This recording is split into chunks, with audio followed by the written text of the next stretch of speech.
I may well have been just gifted thousands of pounds from the government for HMO I own for a new policy they're trying to push through. This here is one of my council tax bills for this HMO, and you may be thinking that doesn't look too bad, £802.40, but when you consider they council banding this individually by the room, and I have to pay that times 6 at the moment, but about to get worse, I'll tell you a bit more on that in a minute, it becomes a little bit eye-watering, and it robs loads of the margins out of these deals. These deals, look, I've done it to quite a high standard, have a look, it's all en suites, done really nice, they take a lot of capital to invest into these deals, so even though the margins are high, so is the level to entry to these. You need hundreds of thousands of pounds to get into these deals and to develop these deals. But as of this article and across the government websites as well, the government reveals HMO changes despite council concerns over loss of revenue. So these changes, what they are proposing to change is how they ban them. They're saying they're going to now start banning them as a single dwelling.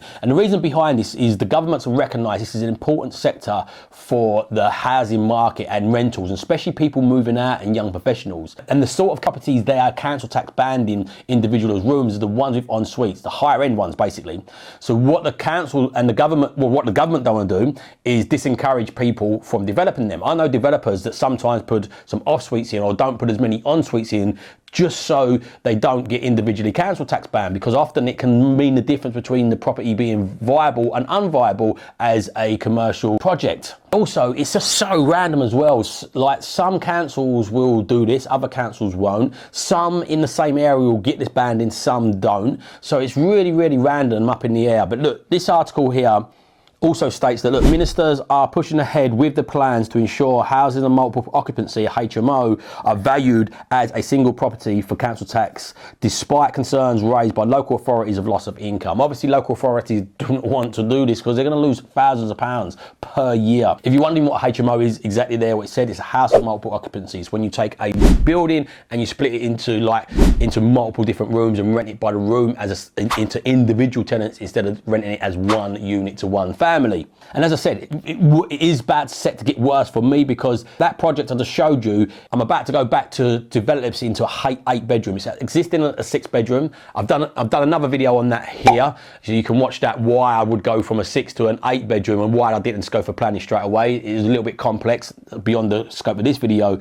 But as you can see from these plans, I'm going to turn it into an 8 bedroom. So that would have been 2 lots more council tax per month. If you want to see this actual conversion as well, also have a watch of this video, you'll see the finished article of it, and you can see how much detail, how much work goes into getting these up to standard. Exactly what the government have recognised they do not want to lose for professionals, especially professionals moving around different areas. There's a massive need for it. The connotation of a lot of people is the old bedsit style HMOs. As soon as you mention HMOs, especially online and social media, people just think of them being hovels with drug addicts and stuff like that. And the reality was, old HMOs was that. So what happened, especially in the north, in the steel industry, the coal industry, the textile industry left the north, they was left with massive Victorian buildings from the Industrial Revolution times. And what happened was the people with money who had these buildings as their homes moved away and moved out because the industry wasn't there, but the people left with money bought these buildings and converted them into bedsits, which typically attracted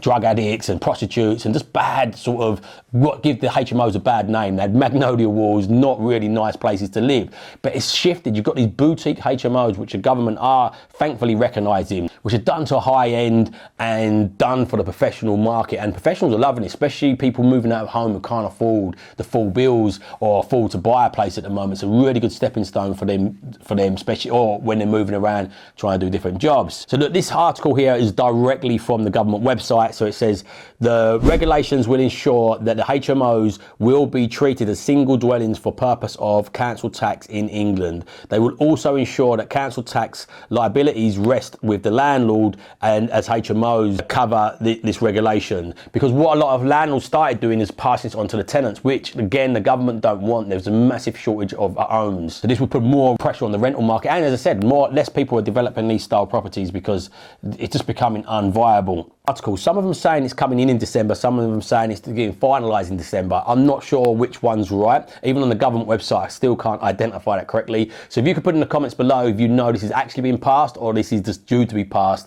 I'd love to hear that from you. But either way, if it's due to be passed, it's good news. It's good news in general for landlords at the moment. EPCs have been changing, done a video on that here. But I've also, if you want to know how to renovate these, I've also done a video walking around how to cost and renovate a HMO as well, which I think you'll find useful. So you watch that video there, and if you're still around here, thank you so much. Make sure you hit that subscribe button. It really does help the channel. Hit the bell icon so you'll be notified when we release the next videos. If you think anybody get value from this, please share this out. But my wife's in my terms. My mission is to help as many people live on their terms. So it really helps if you do share it out. But remember, if you don't evolve your ideas, you're never going to live on your own terms. So evolve your ideas, live on your own terms, and have an amazing day.